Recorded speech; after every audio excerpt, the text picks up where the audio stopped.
You just told me a higher FOC arrow is more accurate. Why the fuck did you take the higher one? Thanks for watching. Well, this is very vibey, quote unquote. That's what I want. I know. I wanted to change it, and I also wanted. We need 2 more of these chairs. We need to find 2 more of these chairs, so we have a matching set of 4. Which I know it was some special outlet restoration hardware. Yeah, so you could save money on the next Rolex. It's a Vacheron Constantine is what I want now. Oh, that's too many words. That's a lot. That's a lot. That's a lot. I just go with watch. Yeah. You pores. Yes, we are the pores, Brandon. This is reality. We own bow shops. We own bow shops. We are the pores. Oh, I'm so excited you're here. Hey, welcome to the podcast, the Podium Archer Podcast, hosted at Nashville North Archery. And we have a special guest today, Average Jack, Nate Sellers. Yeah? Yeah. I'm here. So, Nate, you're one of the OG guys that I feel like you and we did some conversating early on, which was like pre-podcast days. Yeah.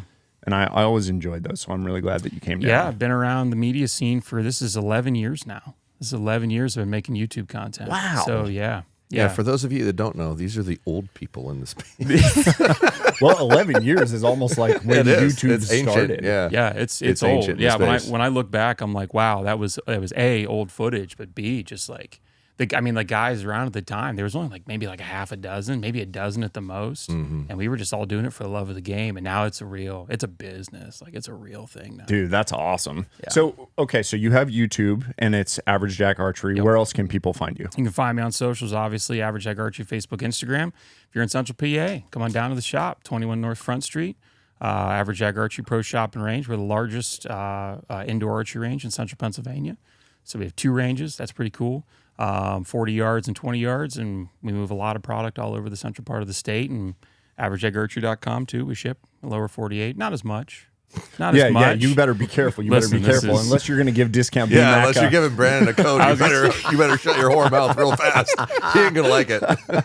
Speaking of discount code BMAC, in the last pod that we did, I forgot to mention that, so I'm going to just throw that in 100 times during this podcast. Fine. I'll interrupt you in deep, sensitive maybe moments. I'll just I'll slip it in just every now and then. I'll just turn the code on once in a while on the website, just every time. There you go. Perfect. I heard it on the podcast. It worked. Just send me $3 at a time or something like that. I love that idea. Yeah, so you can follow me on Instagram at @BrandonMcDonald_archery. Follow Josh at Podium Archer on all the socials. Like and subscribe if you're still here. And what we're going to do today is I've had a couple of comments that I thought this would be perfect for this pod. I've had a couple of comments of people that are not new to archery and they're not crazy Western hunters ready to go spend $350 on a pair of Sitka mountain pants, which apparently is the new price. It's a bunch of people that Welcome to the Terra 4. The Terra 4. We know all about it. Yeah, a bunch of people that are landing in the middle that want to know what type of gear they should be using, what type of upgrades they should be making, how to get more accurate, how to practice. Guys that do exactly what you talked about. In the stand a few times a year, how to make it count. So I want to dig into that, but first I want to kind of talk about the history of you, the history of Average Jack. Yeah. And one of the things that's been really interesting for me to watch is your transition from being a school teacher into being full on archery all the time, pro shop owner. And I want to hear how that's going. Yeah, so when I started YouTube, back in 2014, I was a school teacher, taught middle school English for 10 years before I left. And so I had summers off and I had a lot of archery stuff going on. And so my wife was like, hey, you should take this to YouTube instead of telling me at the dinner table, tell other people online, maybe they'll be interested. And so I started doing that. And so my summers were free to make content, did a lot of stuff, helping people out of my bow shop, out of my basement, our first house we had, our townhouse. And so I just did that. And then that just eventually snowballed to about 2021, my wife was like, we should look at maybe trying to start an archery shop, kind of be a secondary side gig job. Because, teachers, particularly around COVID, inflation hit and teachers did not get an expanded salary. That did not happen. Yeah. And so my wife was like, it'd be kind of neat to have it. We're in central Pennsylvania, which has a lot of bow hunters and not a whole lot of shops.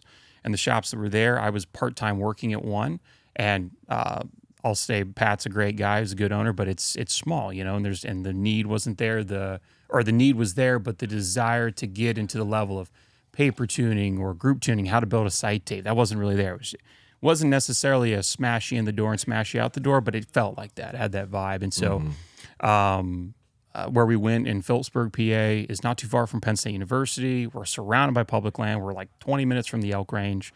So there was a huge need, much like here, there was just a big need for a nice bow shop that had the ability to work on stuff. Like how to do first, second, third axes on a site. That was unheard of until our shop. That's crazy to me. That's crazy. Oh, yeah, that's crazy to me. And it doesn't take much. It's like a $40 bicycle vise or a nice baker or something like that. And you can be done in like 15 minutes. Yeah, it's really simple. But it's one of those things that going, again, a guy wants to have happen in that, he wants a little bit more. He doesn't want to go out west, but he wants enough when he shoots out of his stand in the mountains of PA that he has his axes done right. So that kind of stuff. And so we started the shop in 2022, and it's just me and my wife, and we do a lot. I mean, we do a lot. But it is what it is. And so I work 90 hours a week, it feels like. And Welcome to hell. I know. between the shop you went and from one thankless job to another thankless job, you knucklehead. Just an absolute moron. Absolute moron. They say if you want to be a millionaire in archery, you start out as a $2 million. Yeah, that's right. That's exactly right. That's and so we're in it for the love of the game. I mean, at the end of the day, sure, we do make money, but it's not. You can make a lot more money doing something else. Yeah, I think I did the math one time. It's like $2.17 an hour by the time after taxes and everything. Mm-hmm. So yeah. So what are you doing? What am I doing? Well, what you're doing is what you're passionate about. Sure, like that's exactly the reason. Because obviously the two of you are shitting on it a little bit, but the reality is you're both still in it. How often do you actually get to sit down and sympathize with another person about how horrible it really is? It's not very often. You don't get that chance, and most people don't understand it. It's only like maybe in the last 4 or 5 years that it's really been profitable and probably worth my time. I would say probably right. And I've been doing this for 30-ish years. Yeah. It takes a long time before you actually really are paying for the time that you've invested and put into it. You're never doing it to get rich. You're doing it because you love it. Yeah. I mean, I knew that at such a young age that every time somebody was working on a house or building a house or doing something with a house, I volunteered to go help. Yeah. So I could learn, because I knew I'd never be able to pay somebody to do it. I knew I was going to be poor, like how to work on your own car, how to build your own house, those sort of things. I knew there's no way I'd be able to pay somebody to do it, because you don't make a lot of money doing this. Yeah. And at every turn, people would tell me, go do something else. This is a bad idea. You're not going to make money. And now I get to go, but it took a really long time to get there. And if you put that kind of work into something else, what would it be? Yeah. Right? Because, I mean, it's no joke. He is not exaggerating. I guarantee you he works 80 to 90 hours a week. Yeah. You have to. Yeah. It's the only way you get ahead. Yeah. And you got to do it for a long time. You got to do it for a long time. I mean, I'm only in it 4 years. Yeah. And sure. But you had the platform too, though. Like, and because you had YouTube and you were already rocking and rolling on the socials, I'm sure that was helpful. It was massively 100%. helpful. Yeah. 100%. Yeah. The shop would not be where it is today without already having the presence of social media. I mean, and you probably get it out in Washington, and of course here in Nashville, I get people that travel from New York, New Jersey, Ohio, West Virginia, Maryland to come just to have me work on their bow. I know they pass like 5 or 6 very reputable shops. I mean, shoot, I got Lancaster in my backyard. Right. Kinsey's is in my backyard. I got 2 of the biggest distributors on the East Coast, and I got to compete with them, and people still do it. Mm-hmm. That's cool. It's cool, yeah. But yeah, it is really labor love. I do it, predominantly I do it because helps me keep my finger on the pulse of what's going on. That's really it does a really good job of that. Yeah, it's a really big deal for me. What are people talking about? I used to have to scour, archery talk and YouTube and the social media, and now I just, who walks in the store? What are they carrying? What release is hot right now? What site is hot right now? What's moving? What are people chatting about? They come to me now. So it's a labor of love and not a lot of money to learn that, but at least I get to learn it without having to look so hard. Yeah. For sure. So let's dive into a kind of the topic of the day, which was, like I said, I feel like perfect for you being here. Oh yeah. So I from my perspective, like I want the best of the best, and I don't care what it costs to a certain extent, but like to a pretty ridiculous extent. Like Sitka just announced their price raise. And are you sure this is correct? That's what I was told. We don't have a fact checker. Okay, so I heard it more than once. So Sitka did formally announce that they're raising prices. I'll look it up. And Josh was saying that their mountain pant that was like $200 was going to $350. So I spent $250 on some Sitka pants, so I'm wondering if it's $250 to $350. But even if it's $250 to $350, I go, ugh, and I like spending money on stuff like this. Let's take a look. I'm looking it up right now. Okay, he's going to look it up right now. So, like, I'm curious about the clothing brand that you're working with. I'm curious about, again, the kind of mid-level stuff that you see that is popular for people and that you feel like is really good value. And then obviously with you as well. Because that's just not the world that I'm looking at. Correct. Like, yeah. You have been on more elk hunts and more. You've been west of the Mississippi River to chase animals more than I've been just for pleasure. Right. That's a big deal. That may be the price that's coming. That's not actually in effect yet. Well, what does it say on the only one they website have now? on here is the closeout ones that the colors they don't make anymore, so they don't even show it on their website. Okay. Well, hey, comment I can below. tell you, Timberline Pro mountain pants, $329 on this. Okay. Comment below if you see the Sitka stuff in the future, because as of right now, we're not seeing that. The mountain was the common one. Okay. Yeah. No, I haven't seen it yet. Well, I mean, they announced a price raise, and they announced a price raise, and they're already freaking expensive. So yeah, Jared told me that, and he runs Gearful, and that was what was sent to him from Sitka. Oh, okay. So it's coming. It just hasn't affected yet.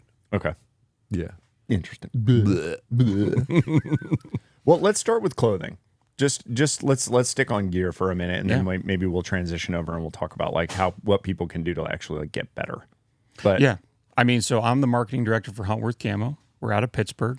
Josh just got to see us firsthand at the Illinois Deer Classic, and I believe the phrase was, "How are you getting away with that?" Looks just like Sitka. our disruption digital pattern, which has been around since 2016, and no, it does not infringe on any digital pattern creation. But Huntworth, so what Huntworth is, as a company, the bigger the company, obviously, the more overhead you have, right? And so what a lot of people don't understand is that a lot of the patents on a lot of things have gone out a long time ago. So like your Gore-Tex patent on your, now you have like, great value water in terms of like your films, your windproof, waterproofing. Now, is it the same as Gore-Tex? No. Is it going to be similar? Absolutely. So what Huntworth tries to find is the middle balance of, let's make a windproof gear, let's make waterproof gear, let's make whatever, and let's have our own niche thing. So obviously Sitka's Gore-Tex, it's obviously catering to the high-end crowd. So is Sitka, so is Kuiu, so is First Light, right? If you're going to go out west, that's the brands you're going to be looking at. But the vast majority of bow hunters are east of the Mississippi River. And most of them put their butt in a tree stand, and most of them live there 15, 20, 25 sits a year. They're not doing anything. A lot of the back 40, we hike a mile into public land at the most. How do we cater to that brand of individual? And that's what Huntworth does. And that's really what we try to focus on. Now, could you take our gear out west? Sure, have at it.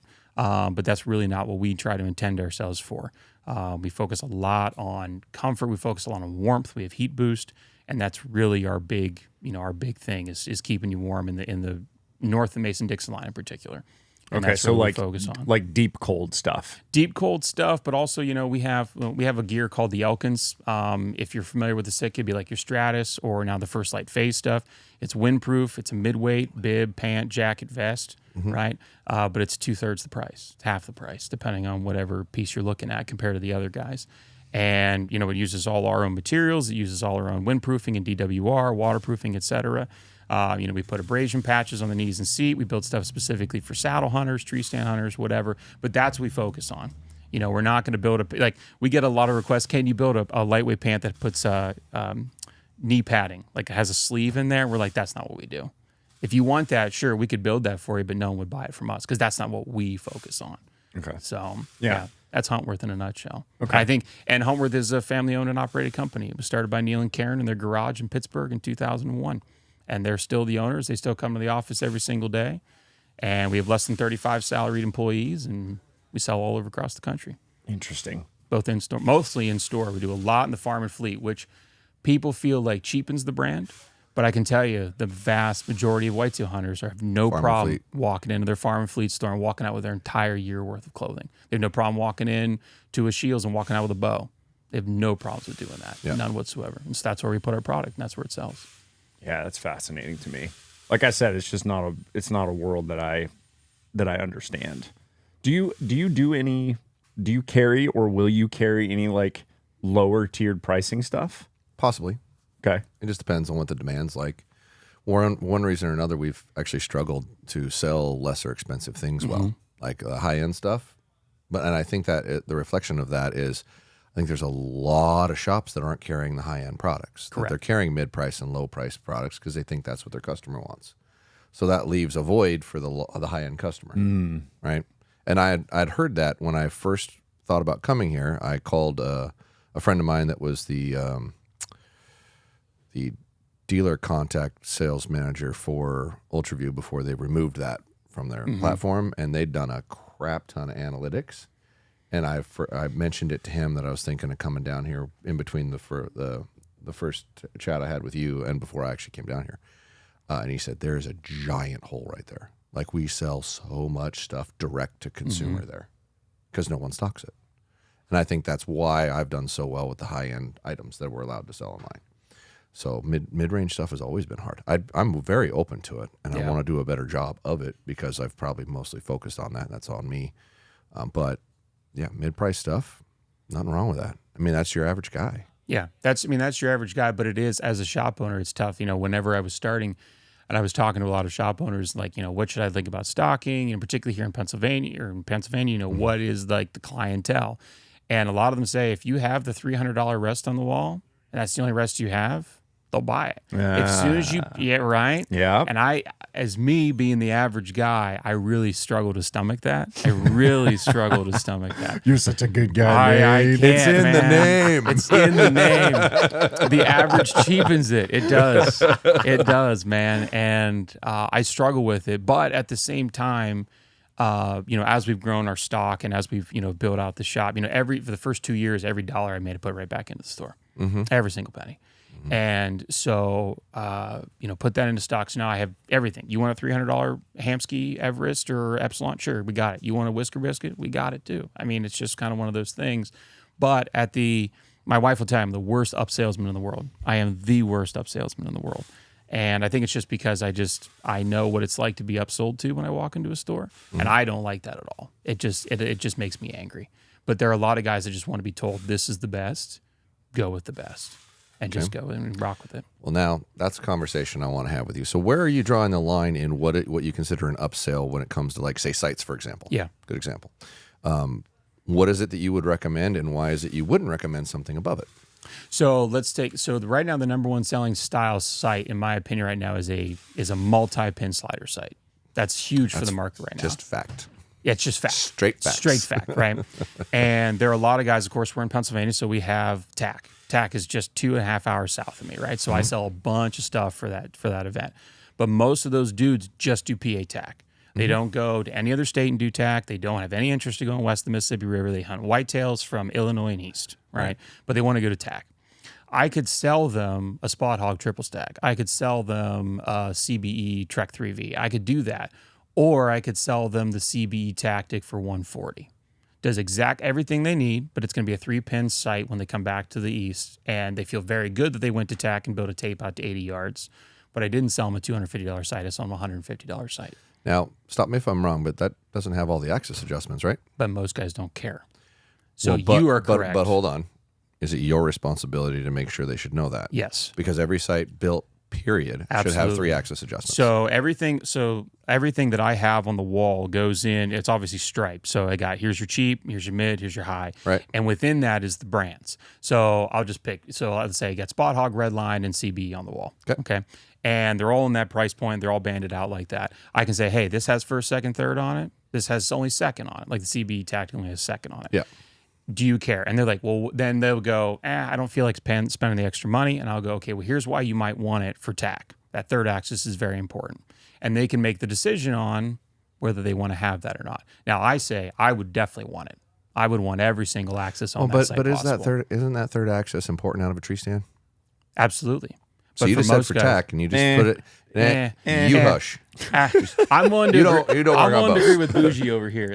So you don't think that matters out of a tree? Oh, it matters out of a tree. But most guys, I mean, the conversation that I have. So in the Northeast where we're at, we are in elk country. We're in the mountain laurel country. If you get a shot past 35 yards, God love you.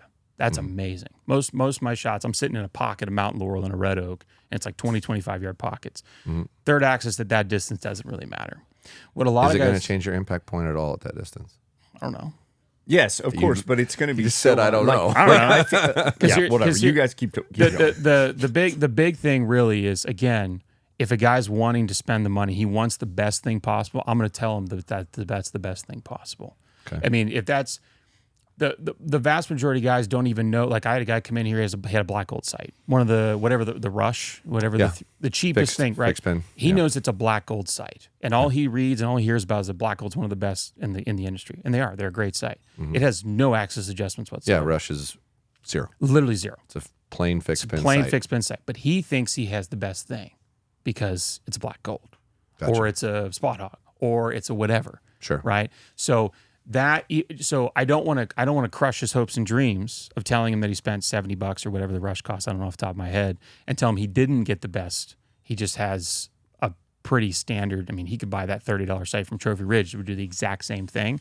I don't want to crush his hope and dreams right there in front of me in the shop, because that doesn't set a good tone. It did the same thing as long as you didn't bump it into anything and break Correct. it. That's Where the Rush is not going to break. That is The correct. Rush is very well built, and it does have second axis, and it's a fixed first axis, and something that doesn't need a first axis adjustment.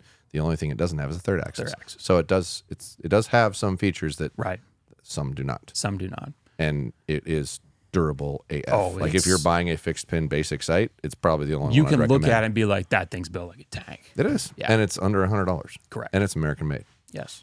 Okay. Yeah. I'm done now. The third axis argument is interesting as a whitetail guy at 20 yards, because what you're thinking is when you add up everything, if it changes your impact, why would that not be important to you? And I wonder about all the guys I'm that talking are like, if it's an inch might actually really matter. Oh, he it might be might. tucking it through a little window. Don't right get me there wrong. and You'll have it matter. never catch me with a sight that doesn't have all 3 axes. You'll never catch most of the people that come into my store that are frequent people, right? That have upgraded over time, that don't have an axis with all, or don't have a sight with all 3 axes. But there's a lot of guys that also will come in and be like, I don't want anything extra to move. And I'm like, once you reef it down, it's pretty much set. Like you're not gonna, unless you whack it. But if you whack anything, Yeah. it's over. In particular, if you whack a cheap thing, it's definitely over. Yeah. I trust something that's better built with all 3 axes than I do one that just has 1 or 2. So yeah, it's a game to play. I do, for example, guys will be like, all right, well, I'm looking to get, let's say they want to put like the MX2, QAD MX2 rest on there. And I'm like, well, if you're going to do that at that point, you're going to spend that amount of money, then I would also, for the extra $100 or whatever, upgrade to this sight, because you're putting snow tires on a Ferrari. Yeah. At that point, don't buy. It does grind my gears when guys buy a brand new bow and put a whisker biscuit on it. Nothing wrong with the rest, but you've devalued its ability to be accurate to a degree. You've already spent the money. Just keep going. At that point, what's the extra $200, $250? You won't appreciate it now when it hits your credit card, but you'll appreciate it in 2 years when you're able to fix things, you're able to work on things, you're able to adjust things, have sight tapes, or whatever the case may be. Yeah, you'll appreciate when you're not refletching your arrows in 2 months. That is correct. see, but I feel like appreciate it later. I feel like you're upselling me right now. Yes, but I'm not going to tell you. I'm not going to tell you right out of the gate that you need that. If you come in, a lot of guys will come in. I'm sure they do here. They're like, "What's the number one selling thing?" Like they'll ask me all the time. What's the most popular? What's the most popular? That's common. Right. What's the most popular thing? And you can go. And I always tell people, this is popular based on dollar amount. This is popular based on quality. That's a big deal. And guys often, when they hear that, they're like, "Okay, I understand that," and you're able to have a better conversation about it. And so, yeah, I don't. Whenever I go to the Midwest in particular, when I go to Michigan, when I go to Illinois, when I talk to other bow shop owners there, it seems like the Pennsylvania bow hunter just has a different mindset when they walk into a store. I don't know what it is. Interesting. They're just an odd bunch. Like I don't carry Hoyt in my shop because we have another Hoyt dealer down the road. And they're like, "Oh, I see you don't carry Hoyt." I'm like, "Oh, what do you shoot?" "Oh, I shoot a Bowtech." What does it matter if I carry Hoyt then? It drives me nuts. That makes me want to throw something at them. That absolutely drives me nuts. Well, it's a hard position to be in at the same time. Right, like not having that in your shop, you're not getting that customer in the store. Correct. Which is why I have such a variety. Yeah. And why I specifically asked every brand before I said, "Okay, I'm opening a store. You're gonna have a problem. Give me a dealership here." And if any one of them would have said no, I'd have thought twice about it. Like, all right, where do I need to be then? Yeah. Because I think it's super important to have all of them, because you get every one of those customers in the door, and then they get the opportunity to have a better experience than they're going to have anywhere else, no different than what you're providing. If I had the money, I would have Hoyt. Hoyt and Bowtech are the last two I don't have. Gotcha. If I had the money, I'd put Hoyt and Bowtech in my store. I just don't have the money for it right now. Well, you have Matthews, right? I got Matthews. You're fine. Yeah, I got. It's true.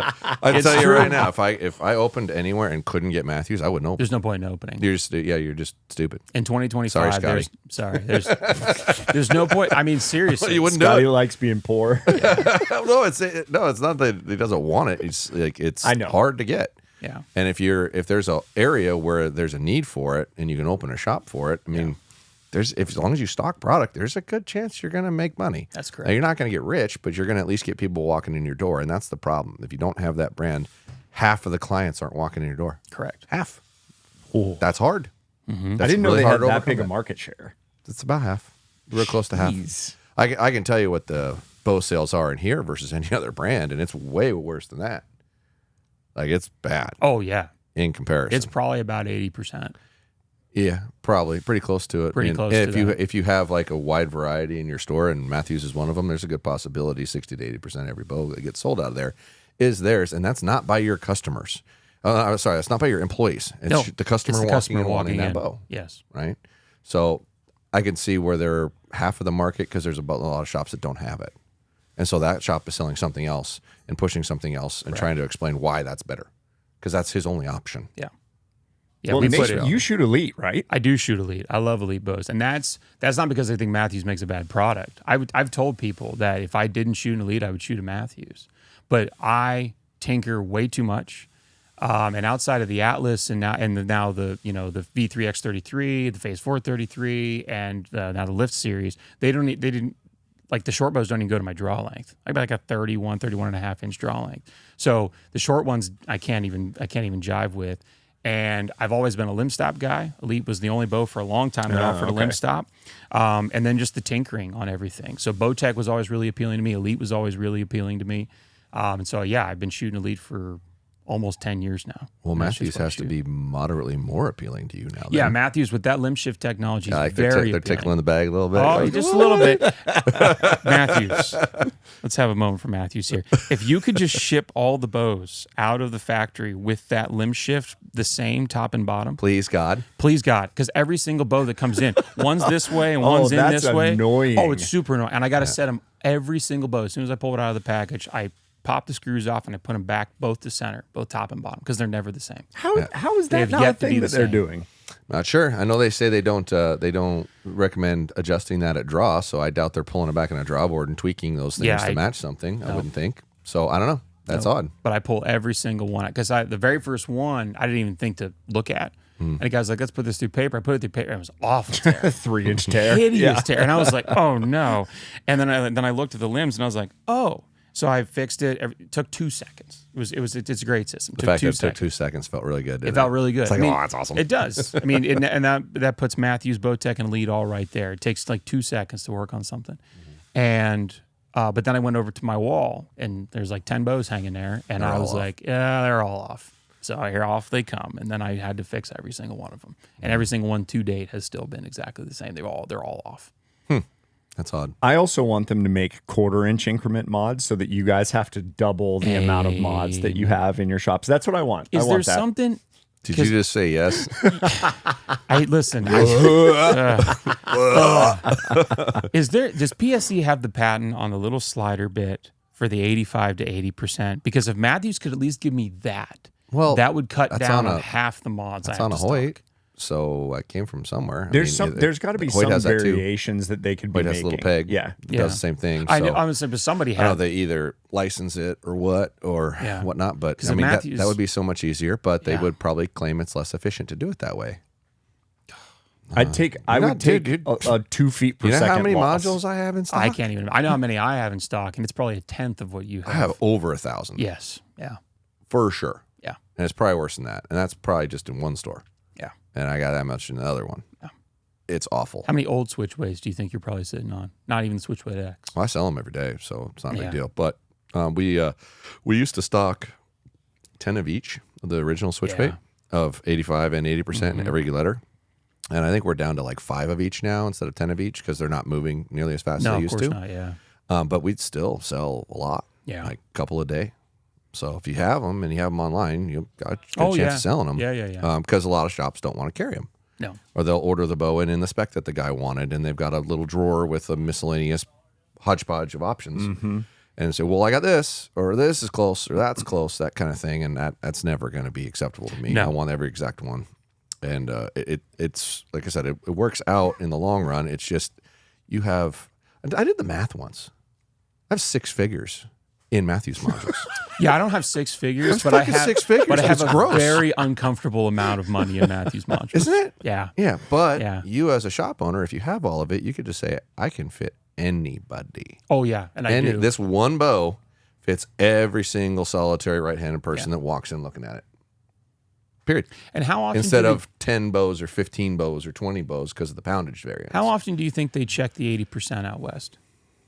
Oh, that's not illegal almost anywhere anymore. Oh, really? Yeah, there's very few states Because that I even still state have an 80. several guys that come in that are like, I need the 80% because I'm going out west. I thought it was Colorado still had it on there. I know, but I've never had somebody say they got checked. I've never heard of anybody getting checked, but I have a bunch of dudes that come in and ask for it, and I'm the only one who stocks 80% modules in my Well, I area. personally would rather shoot an 80% module. Oh, It points absolutely. better, holds better, it's faster, Absolutely. everything about it's better. So, I would encourage everyone to switch that way. But when you start getting into like the 80s, it's a little harder because your wall is short and it kicks forward easier. But it's all the holding weight that you want, right? And if you can get up to that 18, 19, 20-pound holding weight, the bow's going to point better. Yeah. Okay, so that sounds to me like a cheap way for somebody to increase accuracy. What do you think? $50 for a set of mods? It's what 60. are they? $60 for $59.99 for a set of mods. Yeah. for a set of mods, and Yes. to go from 85% let off to 80. I think everyone should try it if they haven't. Yeah. Like just buy both of them. It's the same length and everything, right? Maybe you'll like the way it holds and points better.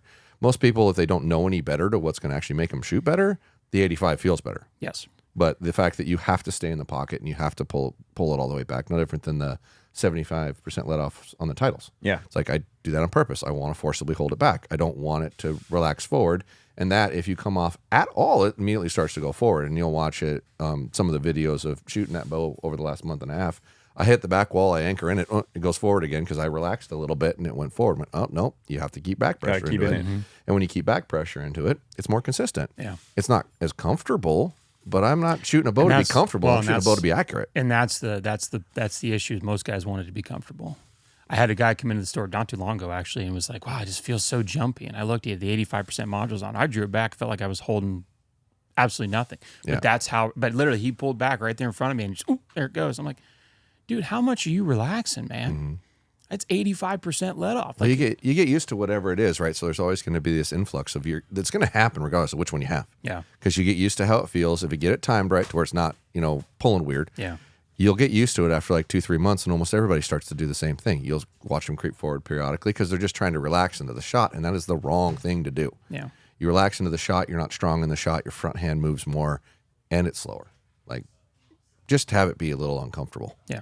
Because you can still hold that thing back forever. You're still not holding that much weight compared to what you're drawing. Correct. So lower let off, better, please. I agree. Okay. Yeah. What are you seeing for arrows? Like out of this shop, it's HLRs and Easton 5.0s, right? Primarily, yeah. Yeah. It's primarily what's selling right now. Okay. So those are expensive. Are Right. those dirty words?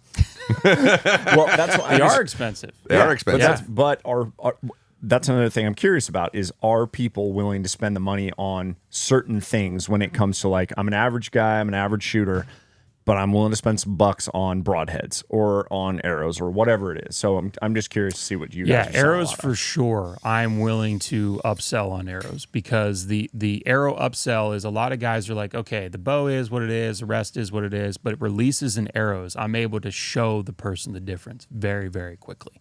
FOC is still a very important thing for a lot of people. It's not for me, but it's still very important for a lot of people. And having the lightweight arrows, Victory for the longest time was the only one to do a lightweight GPI 5 mil or lightweight GPI 4 mil. They were the only ones. And now with Easton coming out, that's huge for a lot of people. The Easton 5.0 is huge for a lot of people. And so, yeah, there are a lot of people that have come in. I just had a guy come in right before I left for vacation that ordered a dozen Rip TKO Elites, wants to put a whole bunch, puts a single bevel in the front. He's going to have like a high 400s grain arrow. He wants a massive amount of FOC, but he still wants distance, right? So that is still something that I'm willing to work with people on. I'm sure most of your dudes are going to walk in wanting a standard diameter or something, right? Victory V4, Gold Tip XD Hunter, right? We're Whitetails hunters in the East. But the arrow side, if you want to get off in the weeds on it, because I get off in the weeds for target a lot, I'm happy to get off in the weeds with you. It's not a big deal for me. With your customers. With my customers, Okay, yes. so you are willing to push them into something. I'm willing. arrow-wise If you that- come in and you're like, I'm unhappy, right? If you're unhappy, then I'll give you options and we can work with that. If you come in, you're like, I just want this, I'm not going to tell you otherwise. Oh yeah, that makes sense. Right, Yeah, that that's- you don't talk a customer out of what they want. Don't ever, because if it doesn't work or he doesn't Then like it's your it, then fault. it's my fault, right? If he comes in, and he's like, I want a dozen HLRs, I want them custom, I want this, I want whatever, I want titanium inserts, whatever. Sure, let's do it, man. I think it's gonna be a great arrow build for you. But if that's not something, I'm never gonna push you into something you don't want, because that just does not reflect well on me at all. Okay, so you said something prior there that you said early and ran right past it. I saw it. I saw it in your face. I saw it. I was like a freaking pit bull. All right, so you don't really care about FOC. Correct. Why? At all. I never measured it. Never measured it. Understand that. The only time that FOC to me, FOC for me, and you know this, big draw length, okay? With a heavy spine arrow, particularly shooting, so I shot 60 pounds for the longest time. So a 300 spine arrow always tuned out really, really well for me. And I've always shot a 125 grain point up front. So my FOC has always lived around 10%. And never had a problem putting a fixed blade through a whitetail. Okay. I've had to focus on it a lot more with target archery. Because I notice it is a massive improvement in accuracy. So I focus, really? Yeah. So I focus So on higher a lot more. FOC in your target archery, you notice more accuracy. And when I say a lot more FOC, I mean, we're just only talking 12, 13%. Nothing crazy. Nothing like 19, 20, 25. Yeah, I disagree with that one too. So, Yeah. Well, let's give some arrow weights and then point weights so that people kind of understand. Yeah, like give me an example of your target arrow Get setup. me to that you like. 13, 14, 15% FOC. So like for right now, I'm shooting an Ultra 27, which is a 200 spine. It's like a 9.3, I think, something like that. I'm shooting 150 up front. Okay. It's cut relatively short for my draw length. And I think the So numbers you're like, what, 13%? yeah, about 13 and change, right? And 9.3 is a hair heavier than like the HLRs. You're losing probably another grain per inch on those. something along those. So that's what I'm saying. So like your RIP TKOs, your HLRs, your RIP XVs before then, your 5.0s now. Yeah, guys can easily put 50 grains up front, 75 grains up front, put in a 125 grain point. You don't have to put a 200 grain broadhead on the end of an arrow to get an FOC in the low teens. Yeah. So that would be high teens, wouldn't it not? Probably at that point. Probably at that point. Just clarifying. So yeah, so I mean that, but the thing is, we didn't have to get off into the weeds to build that. Sure. Right. That's a big thing. When guys want to do a whole bunch of FOC, they're like, all right, I'm going to build a 200 spine, whatever. And it's like an FMJ. Okay, so I think our I don't care about FOC comment is probably being you don't care about excessively high amounts of FOC. Correct. And you would probably call high amounts of FOC above 15%. I would call that above. Yeah. Okay. Yeah. All right. Cool. Are you in the same I boat? don't want I run 15%. I don't want 9. No. Right. But I'm happy with anything between 10 and 15, which for most guys is not that hard to do. Okay, so now let's establish on that one more. So your happy medium is between 10 and 15%. Yeah. If you could build the same arrow with the same overall weight and tuned out both setups, and you had a 10% FOC arrow built and a 15% FOC arrow built, and they both shot the same speed and both tuned well, which one are you going to pick? For me, Yeah, and let's say they cost the same. There's no benefit other than this one is 15% and this one's 10%. if they both cost the same, Hey, let's say they cost the same everything. I'd coin toss. You're shitting. Like if No. you could pick between a 10 and a 15 and it was no benefit either way, you wouldn't just immediately take the higher FOC No, one? not really. You just told me a higher I know. FOC arrow is more accurate. Why Yeah, the it's more fuck do you forgiving. take the higher one? Because it doesn't. If they're both accurate, if they're both more accurate. I'm simply saying they both tuned out of the bow. So well, both, then we're going both with tuned. okay. If they both tune, then we're going with more accuracy because accuracy kills. Well, because things. Accuracy we're scores automatically rings. going to assume that the one with higher FOC is going to be more accurate. Okay, yeah, then we'll right? go with more accuracy. Okay. Yeah, So I go then, with accuracy. So not then FOC. what you're saying is you do care about having more FOC I care about accuracy. because it's more accurate. Fair? Sure, if that's what you want to go on, I go with whatever's more accurate. That's Well, that's the big okay. thing. All right. Well, more accurate is higher Yeah. FOC. Yeah, if they cost the same. Within reason. and that's- you get above 15 and Right. things start to dive really bad start down to get range. really bad rain down That's right. range, yeah. Okay. Cool. Yeah. We're good. I'm happy now. No, I'm just really But glad that the I've got an thing is- angry clip to put at the beginning of the video. The most, You're welcome. but the issue is that most of the times they don't cost the same, I agree. No, I agree. that's really Well, the, there's the times sticking where it's point. not distinctly that different. And it's relatively easy to get your FOC up a little more without having to spend more. You just have to focus on which couple of arrows will do that. Correct. You have, yeah. Right. Then you're you paring it down again. You got to buy a rip with a 60 grain insert in it. You got to buy a Rampage with a 50 grain insert in it that already comes with the arrow. Right. Right. Those options are reasonably priced. They're not ridiculous. Correct. And they're going to give you, even with a 100 grain tip, you're going to have 160 in the front right out of the gate. Correct. Right. Yeah. 125, you're like 175. Yeah. That is a 15% FOC arrow as long as you cut it down. Yeah. Well, and Within reason, because they're that's- not heavy grain print shafts. And that's the thing. I tell guys, it's not that hard. That's right. Like that's the biggest thing. Guys think it's really hard. Like, and the messages, the phone calls, the everything, they make it sound like it's really, really difficult to get these kind of numbers or to get it right. It's not. It's difficult to do it at your draw length because your arrow ends up being but that's longer. what I'm saying. But most dudes are not our draw length. No, I most agree. dudes I are agree. 27 to 29, and so that's easy. Super easy. Super easy. And that's why when I tell guys, I often liken it to a bell curve. The opposite ends are really hard to get to. Super light, low FOC, super heavy, high FOC. They're not easy to get to if you just walk into your local store. But there's really a lot of options in the middle, a ton of options in the middle that get you in that 10 to 15 window. Yeah, your average dude walking into a shop today, you can buy a XT Hunter or Hunter with their standard insert, put a 125 in it. If you got 28-inch draw length, you cut that arrow at 26 and a half. He's probably 14 or 15% there. FOC. Yeah. The biggest determiner is how long did you cut the arrow? Right. And how much tip weight did you put in the front? Yep. And that's a thing that That I does not think have to cost more. a lot of people also don't know is cutting the arrow shaft shorter. Because I've had multiple people asking me like, hey, send me your specs and let me see what this looks like. And the last guy was a 28-inch draw and he had a 31-inch arrow. And I was like, that's really your long. problem. Like that's going to create an issue for you. Chop 6 inches off that arrow. Yeah. Sir. Well, maybe not 6. Don't put a 7-inch wrap. Yeah. It's silly It's heavy. little teeny things like that that crush it. And if all you do is chase numbers, then that's how you end up off in the weeds and pulling your hair out. Yeah, it's so easy to remove all that stuff. No wraps, no forefletch, relatively light veins. Lighted knocks are going to add weight in the back, so you got to compensate that in the front, but I'll always put a lighted knock in. I'll always it's push too for a lighted fun. knock. It's just too fun. It's too fun, but also the number of people that really genuinely don't know where they hit, even at 30 yards, Yeah. is mind-blowing. But Oh, I yeah. think Everybody that's- always hit right behind the shoulder. Just Yeah. ask him; he'll Yeah. tell you. Like, Yeah. I've been tracking this son of a bitch for 6 hours. You did not hit it right behind the shoulder. We're following pinpricks of blood here, man. This is not. This is not not what you thought. No, sorry. Yeah, you should have had a lighted knock, so you at least went, "Oh God, that was not what I thought." Yeah, if the arrow's We should just green- come back tomorrow. Yeah, that's exactly right. All right. So when you're making arrow recommendations to wrap this up, you're pushing people still to nicer, higher end arrows. Are you doing like perfectly straight 1,000 straights, or are you?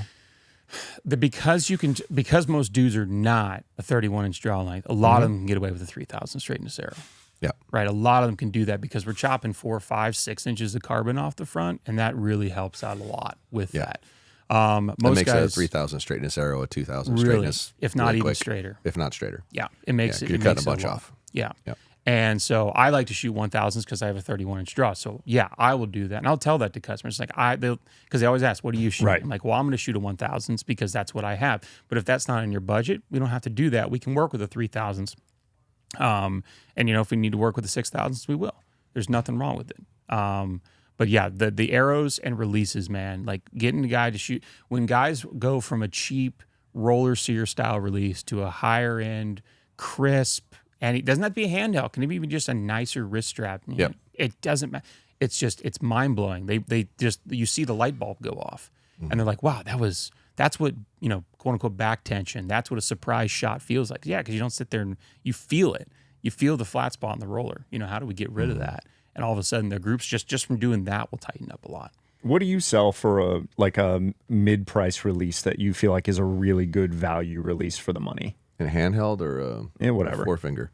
I sell a lot of stand axes, but there's a little bit of movement in it. It's hard to get it all the way out of it, but I really like a wrist strap attached handheld, and that pulls directly from the middle. So you can let go of it with your hand; it's still going to pull. I'm really comfortable with that. I enjoy that. I know we sell a lot of the Solex clickers as new.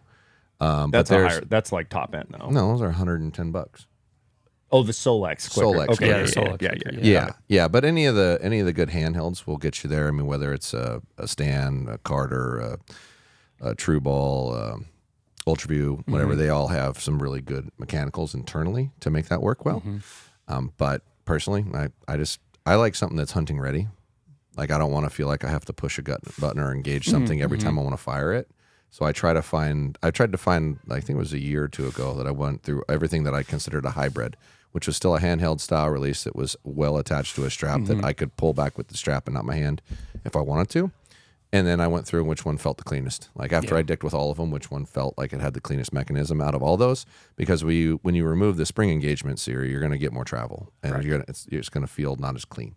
And that one felt the cleanest, so that's why I picked it. Yeah, But that's just a personal thing. You don't have to get. That's why I tell people you don't have to go spend $200 on a nice release like that. 90 to 120 range. There's a bunch of really good stuff. Bunch of options. Well, what do you like then? I shoot a Scott. I shoot the STB2, which does have a lanyard system. I don't like a full-blown wrist strap. It's just not for me, but I totally get it. There are a bunch of dudes that do like that. We sell a lot of B3, Scott, True Ball in my store. So that's predominantly what we run with, and guys love it. And a lot of dudes have also have really enjoyed the open hook. That's been like a real push in Pennsylvania. That's interesting. That going away from a dual caliper or single caliper jaw to an open hook style release, it's been blowing people's minds. Yeah. Blowing people's minds. Tim Gillingham's been talking about the opposite, basically, it seems like. I watched something yesterday on where I don't think he wants the hook at all. Stan Axis is open hook. Yeah. Yeah. Yeah. I like open hook releases. I glanced over B3 and Scott. And when I said that, they're also very good releases. We do carry them, sell them. I just, for some reason, I missed those in my head. It's really okay. There's too many. There's too many. Stuff. It's just, you named Carter, it wouldn't even come to mind. There. Yeah. Right. Yeah. But like literally everybody in that 90 to 120, 130 range, it's just so much better than a $40, $50 release. And it will totally, and when you enjoy it, you want to shoot more. When you shoot more, you practice more and you get better. Yeah. It's that simple. For sure. It's that simple. Okay. All right. So is there a value bow, a mid-price bow that you feel like is worth the money, or do you think it's worth it to just come on down, get you a big-ass retail value flagship Matthews? The separation has really caused a problem from budget bows to flagship bow. Like the price point has really, really, really made it difficult because now a mid-price bow is $1,000. And that's really difficult.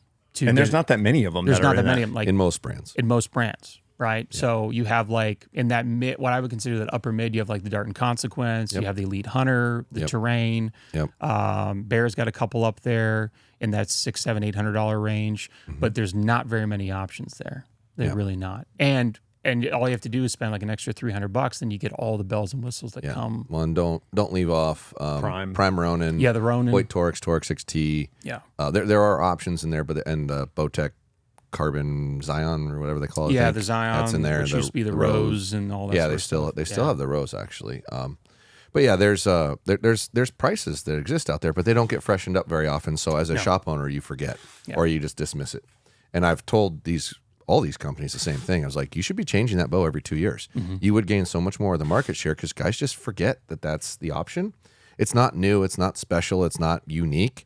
So there's no reason in the back of their mind to pull it to the front and say, hey, this one's really good for the money, right? You keep selling somebody a Torx XT for 5 years. By the time the 5th year rolls around, you're not selling any of them. Yeah, it's been a while since they revamped that bow. Meanwhile, the Hunter 33 came out this year, and it's probably a really good seller for you because it came out this year. Yeah. If it didn't come out this year, if it came out 3 years ago, are you glossing over it? Are you forgetting about it, etc.? No different than the Ronin. Ronin in its first year is a really great seller. Second year, lowers down.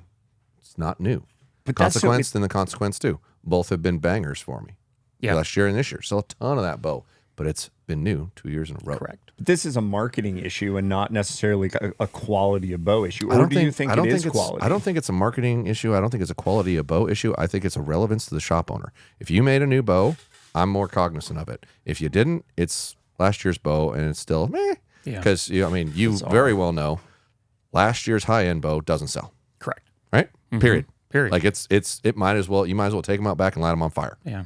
Serious. They do not sell. Really? Nope. We'll get a random call. The yes. guy's like, "Hey, do you have any leftover? You're wearing the shirt." And what are they doing? They're looking for it cheaper. They're looking for it cheap. That's all they're doing. That's it. They're looking for a bow it. that's 3-4 years old. And I'm like, if I still had that bow in my store, I wouldn't be in business. I would be out of business. You got to get rid of that I product. got to get rid of that thing. As soon as Matthews is ready to launch whatever the heck they're going to launch this year in November, all my Lift X's are going to be not obsolete, but man, people are going to come in looking for them cheaper because that's it. Yeah, That's it for that bow. You can't carry over product. It doesn't work.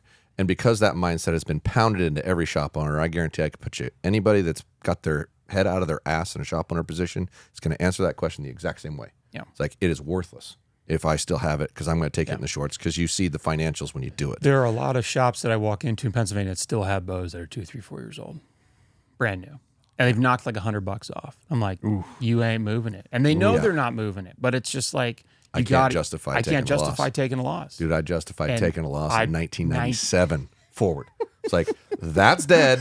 It's done. Get It's rid of gone. it because it's going to gone. get worth less money every month. Yep. Like the longer that sits there, it's worth less. And that's just not- take your fucking lumps and move on. You bought wrong. Deal with it. And it's not just bows. It's No, everything. it's They everything. come with a new release. They come out with a new arrow that has, like, when they went from the Axis with the hit insert to the Axis with the half out. Yeah. I was moving all my Axes with the hit insert. It's gone. Done. Yeah, get rid of them. Get rid of them. Got a problem. Got a problem. Right. And that's the mentality that every wise shop owner has. Yeah. So when you turn around and don't change the $600 to $1,000 bow, it's out of your mind. Yeah. Doesn't mean that it's not good. Yeah. Doesn't mean it's not valid. Doesn't mean it doesn't work. It's just, it's discarded. Yeah. Because every other thing in my shop that's a year old or longer is also discarded because you're changing it all the time. Yet for some reason, they roll around to that price point and just go, Eh. we don't care about that. Meanwhile, Bear's making a new $500 to $700 bow, 3 or 4 of them every year. Every year. And that's why they dominate that price point. Yep. It's because it's always new. It's always different. It's always fresh. I still don't know how they make money. I have no clue. Like, I don't know. I have no clue how they make How money. are they making money? They sell a lot of bows, though. Oh, hell yeah, they do. A lot. But they've always got an option. Yeah. And it's almost like every other brand just went, we can't compete with that. So we're just not going to. Yeah. I give up. Like, you can have it. Truthfully, no one's even touched it. Yeah. I mean, Matthews hasn't revamped the Mission line in forever until this year. Wink. But no one's wanted to touch it. No one's wanted to touch the mid price really until Dart really came along. I think the Consequence 2 the Consequence actually lit a fire under a lot of people. It did. To make a $700 and $800 bow again. It did. And I think that was good. The market needed that. Mm-hmm. But again, most people did it for 1 year, and they kind of let it sit for another year or two. Yeah. Whereas the Consequence 2 came out, and Darton's like, yeah, we're going to keep doing it. Yeah. No we're one gonna else keep running through this. No one else is You trying guys to are touch ignoring this price this? point. Yeah, We they will saw a take it. market. They saw an area in the market that they were like, we're going to own the crap out of Well, this. and they're operating off of the same premise that a lot of other brands used to operate off of that they gave up with is if we sell them that bow, when they come back to buy a bow, they're going to look at our high-end bow. Yep. We might not get them, but they're going to look at it. Yeah. And it's working because we've sold a lot of their high-end bows. Yeah. I really believe that. And I think for a long time, the brands just went, that doesn't work. And Bear is a good example of that doesn't work either because Bear owns so much of that low-end market, but who's buying a high-end Bear? Yeah. They make That's one every what I year. wondered, too. They make one every year. They make one every year. I don't know anybody who's buying one. I move maybe 1 or 2. When you say a high-end right. Bear, what price point are we talking about? $12.99, $13.99. $12.99. Okay, so Yeah. Competing in the Yeah. price point. Yeah. And producing something similar. Like it's got similar numbers. Got It's got similar similar specs, technologies. similar It's- technology, all that stuff. The guy who bought a $600 Bear didn't buy it because it said Bear. That's exactly He bought it right. because it was $600 bucks. Yes. Yes. I think that's why a lot of companies don't Yeah. want to touch it because they don't want to feel the cheapening of the brand. Yeah. But as I say, I don't care what bow you buy because you're going to come back into my store. And if I was a bow manufacturer, any manufacturer, I don't care which of my products you buy. Mm-hmm. You now say, I shoot this, and I know it. Guys come in, they're like, oh, well, my buddy shoots this. I want to shoot that. And if your buddy shoots the mid price and you're like, well, I want to one up them, you're going to go buy the more expensive one. Or at least you're just, there's no such thing as a bad bow sale. That's what my wife and I talk about all the time. I don't care if a guy buys the $480 Bear package or if he buys a $2.5 Matthews package. There's no such thing as a bad bow sale. That's right. Because it's going to bring him back That's into customer. the store. It's customer, right? They're Yep. going to bring him back into the store. But as a brand manager, if they buy into one thing, I want them to buy into more things. Yes. And so I want that to be an experience that I want them to come back to. And if it's, hey, we made this bow and then we kind of forgot about it, it feels like they forgot about you. Correct. And that no one wants to feel that. Yeah, it's fascinating. The psychology around all this. Like the gamesmanship is fascinating as a person that doesn't own a shop. Yeah. All right. Yeah, it is incredibly wild how much people that have the same job think the exact same things. Yeah, because you guys just develop it. You've seen it over time. Yeah. It's like, this is exactly what happens. Yeah. And you have to be prepared for it. Yeah. Yeah, taking the loss thing is just like, I knew from the right out of the gate. Oh, yeah. I was like, I'm not doing it. Yeah. I will take, I'm not holding on to old stock. You cannot. Cannot. It's the worst thing you can do. One, financially, it's terrible to do. Like your money's just sitting there tied up in that, and you can't put it into something else that is profitable. So it's not just that that your $1,000 or whatever that's sitting on this bow that you still haven't gotten rid of isn't going to sell for $1,000. It's, I can't take that $1,000 and buy something else for $1,000 that I can sell for $1,300 and make $300 on, because it's stuck there. Mm-hmm. And then the customer walks in there and sees a whole bunch of old shit and goes, yeah, they just don't buy new stuff. And then you lose the customer too. Yeah. Like, if there's so many reasons to get rid of it and take your loss, move on, get it gone. Like we had a guy who was looking at a left-handed bow from a particular brand. I'm not going to say which one, so I don't get in trouble. And he was from out of the area, and he was leaving. And I told him, I will give that to you for X right now if you take it with you, because I know how many months are left, and it's left-handed. And dude, you get so fucked on left-handed bows. Yeah. Like bad. Every left-handed bow guy is looking for a deal on a bow. Yes. Because he's used to getting a deal on a bow, because someone's always still got the stupid thing hanging around if they happen to have it. Yeah. They ask, do you have any left-handed stuff? And they immediately look at it and go, so you're going to make me a deal on this? And you go, everyone, 50% off. Not that far. I'm just kidding. Not that far, but no, you have to identify that and address it and get rid of it. And then that particular one that I sold, I won't reorder it. Mm-hmm. And I'll wait. Yes. And if somebody really needs one, I'll order it. But I am not stocking it past like June. Yeah. Like, get rid of it. You're gonna take it in the shorts. There's no way around it, unless it's like something super common, right? But if it's not the most common thing and you've still got it and you got an opportunity to get rid of it, just get rid of it now. Because you're going to end up selling it for less. Just take your deal, give him something with it, whatever you got to do, but get that out of here, because that stuff, it's toxic. Is this like American consumerism? Yes. 100%. 1,000%. Yeah, it says the guy who wants the newest Ultra View thing every time it comes out. I do. Well, hey, don't make that noise. You're going to turn me on. Listen, I will admit that I do fall into the category of somebody who wants the newest, latest, greatest thing, but it's also because I want to support the innovation and the R&D. I agree. So do I. And I probably use that as an excuse a little bit as well. But the reality is, I feel like every year I want to feel that 2% incremental change rather than letting it build up over like, okay, I'm shooting the, whatever, V3X from a few years ago, and then I'm going to jump to the, the new latest and greatest, so I can feel a 20% change. I like feeling the incremental change in archery, but I'm also still driving a 2019 4Runner with 185,000 miles on it because I'm choosing not to care about that part of the world. And it's going to pull a trailer with a blind on it today, supposedly. It's like, where's your Ford? No, he's like, it's fine. No, it's fine. Trust me, we took a 17-foot box trailer up to Canada with it 2 years ago. We got 7 miles to the gallon on the whole trip. It was the stupidest thing. Oh, my goodness. Yeah. All right. So I want to shift a little bit, and I want to talk about ways to improve accuracy. For guys, because I feel like this is a big deal. Like, we could talk about broadheads too, if like a value price broadhead. But I think ways to improve accuracy, that is stuff that people can buy. And then we can talk about ways to practice. But like, I think that mid-price average guy, he would like to go buy something that's immediately going to be like, oh, that's incredible. My group got 30% smaller. Everyone wants to pay for a better group. Well, yes. There's not a lot of things that'll do it, though. No, but there are certain things things. Particularly if you're starting out at like the bottom of it, that you can throw on for immediate improvement. And so one of them in my store is like the concept of shooting a back bar. Gosh, that blows people's minds. They always come in, they're like, is that really going to help? And I have a set, man. I just bolt it on real quick and I just kind of throw a little weight. I'm like, just try that out. And they're like, wow, my bow doesn't want to tip over. Imagine that. Imagine that. But I tell them, I said, the biggest thing is you have to be willing to accept this is going to put more weight on your bow. Do you like that? Right? And most guys are like, I will take the trade-off. Absolutely. I say, once you start shooting with it, you won't shoot one ever again without it. I never understand the argument from a whitetail guy why they wouldn't be okay with a 8-9 pound setup. It's really not that big of a deal.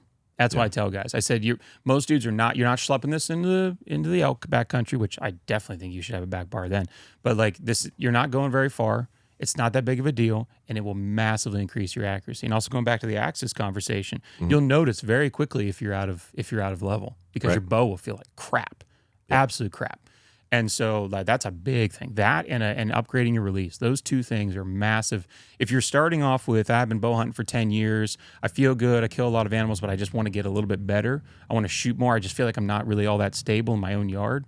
Those are the two things. Those are really big, really, really big deals. And it doesn't cost that much money. You're talking a couple $100 between a full bar setup and an upgraded release. It's really not that big of a deal. Right. You can buy a few points, if you will.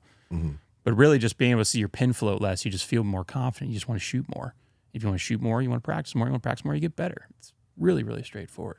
But those are the two big things for the whitetail hunter back east, that it's not that big of an adjustment to get used to, and you massively increase your improvement. I agree 100%. The one thing that I don't know if you haven't played with it or not cognizant of it, but you can just move your stabilizer over with an offset bar and not add the extra weight. Yes. And that'll give you that same kind of feel as long as your bow's a reasonably well-balanced bow. You don't have a big old bulky quiver hanging off the side. Correct. If you have a low-profile one or that sort of thing, you can just mount your stabilizer an inch to the left with a different bracket, and you'll achieve the same thing without having to add the extra weight, which might be an easier sell on your Pennsylvania people. Yeah, well, the bee stinger, they make the bar the counter side. slide. That has actually made a resurgence. Yep. Yeah, I shoot one now, and so I say, hey, if you don't want to throw a whole thing on here, you can go with this, or if you want to just try a straight off offset bar, and you don't need much. Doesn't take much. Explain Doesn't take much. the bee stinger to people. Yeah, it's just it connects right to the front, usually a 10, 12, 15-inch bar. You can slide it forward and back, and it lives on your side. So if you're a right-hand archer, it's on the left-hand side of the bow. And you only need like an ounce out front, 2 or 3 out the back. You're definitely not adding any extra bulk, but you're only adding an ounce or 2 extra, and it really will help counterbalance that bow. But in essence, what it is a stabilizer with weights on both ends and a clamp in the middle of it, and you can move the stabilizer forward or back and then manipulate the weight from there. So you can find points where it balances without necessarily adding as much weight. Granted, you're going to end up probably more weight overall because you're putting weight on the back as opposed to just weight on the front, but it's a very viable solution. Yeah, it's a very viable solution. A lot of guys have started to do what you guys are doing with just an offset bar and just putting that out the side. And again, it's not much because most dudes aren't shooting quiver on back east. Yeah. It's mostly quiver off. Heck, guys don't even go into the woods with the quiver on the bow. It's often in a backpack. And so you just need that little bit of extra balance, and it changes the entire feel of the bow. It's amazing what it does if you're standing on uneven ground, uphills, downhills, side hills, odd terrain, and your bow's relatively balanced. You get your bubble level so much faster. Yes. It's wild. Yes. And Josh makes a fantastic set of very affordable bars available now at podiumarcher.com. With discount code BMAC, you get 10% off. Did you like that? How long were you sitting on that one? It's been a while. God, no, you guys kept stop talking for a second so I can jump into there. We're stop talking for a second. I can't wait. Got to throw a product. It's got to have it. No, this has been good. Listen, we've done exactly what I wanted to do. One more thing. Yeah. I don't know if you're aware of that, but we do resell those to dealers. Our bars. And the margin's really good. Okay. Yeah. And they're legitimate. It's mostly American made. The carbon is not made in America, but all the parts are. Don't get me started on the mostly American made thing right now. I'm ready to jump off a bridge with all that going on right now. I promise you. I feel worse than you do. I guarantee you do. I guarantee you do. Just based on Josh's face yesterday when we were looking at all the blinds, I felt bad for him. Yeah, well. I almost didn't let him pay for lunch. That's one of 3 people who probably feels bad for me. So his bars legit are like value for the money. Yeah. They're on top because they're so affordable. So, and I'm not just saying that, like, I feel like that's a good product that you put out that I was like, wow, I'm very impressed with the amount of money. Right. Let's talk about length bars real quick. I have noticed a big jump going from like an 8-inch front to a 12. So I feel like 12 is probably where people need to live. Do you have a preference? I'm gonna see if they can turn that music off. The 10 to 12 range. Turn that off. Yeah, hear it? That got me. My voice carries a little bit. A little bit. We'll pause for a second. It's not a bad song. No, it's nice. It's just YouTube's gonna hate it. Yeah, YouTube's just gonna ban us. Thank you. All right, now you're good. All right, back into the to the bars. Do you have a preference on length? Yeah, so I like a 10 to 12. And I tell guys it's just like a tightrope walker. The longer you make the thing, less weight you have to put out in the end. So it's not like you have to make, and carbon's light, weights are not. And so if you can put it out there a little bit further, I said there's a reason why competition people put like 30-inch bars with like 6 ounces of weight out there. There's not 40 ounces of weight out there, unless you're crazy, which some people are. There's a few people There's a few people that are. How are you holding that up? I don't get it. I didn't want to hold the I'm stabilizer so confused. up. Yeah, let alone the entire package. Yeah, a good 10 to 12 out front, and really doesn't add that much. I tell people all the time, you got an arrow knocked out there anyway. Oh yeah, it's sticking out there way further than your stabilizer. So yeah, 10 to 12, 8 to 10 out back, and it works really, really well. You don't have to add nearly as much weight as you might think. Your draw length, you don't run like a 15? No. Why not? I did used to run 2 12s, and that worked really well. I went to the bee stinger system. Again, my shots are really 40 and in, and really they're really 35 and in. And I didn't notice enough versus the amount of just crap I was carrying just in the woods. And I just got tired of just carrying the amount of the amount of stuff that I'm doing. You know, there is a bunch of public land in the mountains of PA where I'm at, and I'm usually one of the people that's in the furthest. I saddle hunt exclusively, and I usually have a longbow, 33, 35-inch axle to axle, and I was just like, yeah, I'll just cut down a little bit of extra crap sticking off the bow. And that the 15 bee stinger counter slide worked really well for me. And so that's why I went, just to kind of shorten the package up a little bit. But I've run 12s, I've run 15s. When I shot pins for competition, I definitely ran 12s or 11s with enough weight to make it 12. And I really liked it, but I just, for hunting, for what I do, it just didn't, in the end, it just wasn't. That's for the rules for the type of shooting that you were doing, though, because Hunter class has, what is it, a 12-inch total max? Yeah, including weights. Yep. Yeah. But you like running longer for your front bar. Yeah, I just have to carry less weight. And at my draw length and my physical size, when I flip my bow around and hold the handle in my hand and the strings downward, my stabilizer's not longer than my elbow. Yes. So whenever I'm carrying it, it's like, well, if I can get my elbow in there, I can get the bow in there. Yeah. So that was my mental thought. And when it's loaded, the arrow's sticking way out longer than that. Oh, yeah. So I just like a little bit longer because I don't have to put as much weight on it. It feels a little more stable to me. And most of what I'm hunting in, I haven't had any kind of an issue with it. No, I never had an issue banging into stuff when I ran longer bars. I just wanted to try something. It was only last year that I switched to the counter slide. Outside of that, I was running 12s. Gotcha. And that's a unique solution that you've come up with to kind of eliminate some of the length. Like it's kind of just trying to make, because I'm always jealous of the guys that shoot at like the 29-inch bows, 29.5-inch bows. I never get to shoot any of those. And so I was like, how can I make this 33-inch bow feel a little bit smaller? Sure. That was why I landed on. It works. Cool. So overall, do you feel like your transition from school teacher to archery shop owner has been like a positive thing for you? Super positive. That's great. Absolutely positive. Yeah, I can't, the opportunity to do something like this, the opportunity to travel the country and shoot. I do a lot of competitive archery. That's really my main squeeze, 9 months out of the year, indoors and out. And, hunting is a lot of fun. And hunting is where I spend, obviously, with all my customers. That's 99% of the market share. Right. So I kind of get that. I want to come in and show you trail cam pics and what they're doing. Here's my buck my cousin shot last year, all that sort of stuff. And so that's cool. And so I get to, I don't get to hunt as much as I would like. At least I get to kind of live vicariously through other people. So yeah, it's huge. It's been big. That's awesome. Transitioning. Nice. Yeah, dude. Well, we're really appreciative. Thank you for stopping by. Thanks for having me. Yeah. It's huge. Yeah. Awesome. 10 to 15%. I don't know. Do I go with the 10? Go 10, go 15. Yeah, there you go. Good luck. We'll just say we'll go 15. Have fun at it. All right. So tell people one more time where people can find you.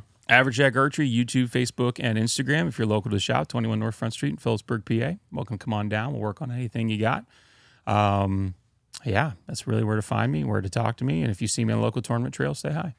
Absolutely. So if you want to follow Josh, check him out, Podium Archer, on all his socials, podiumarcher.com, discount code BMAC for 10% off. Just saying, the bars are great and they're already cheap, so you make them cheaper.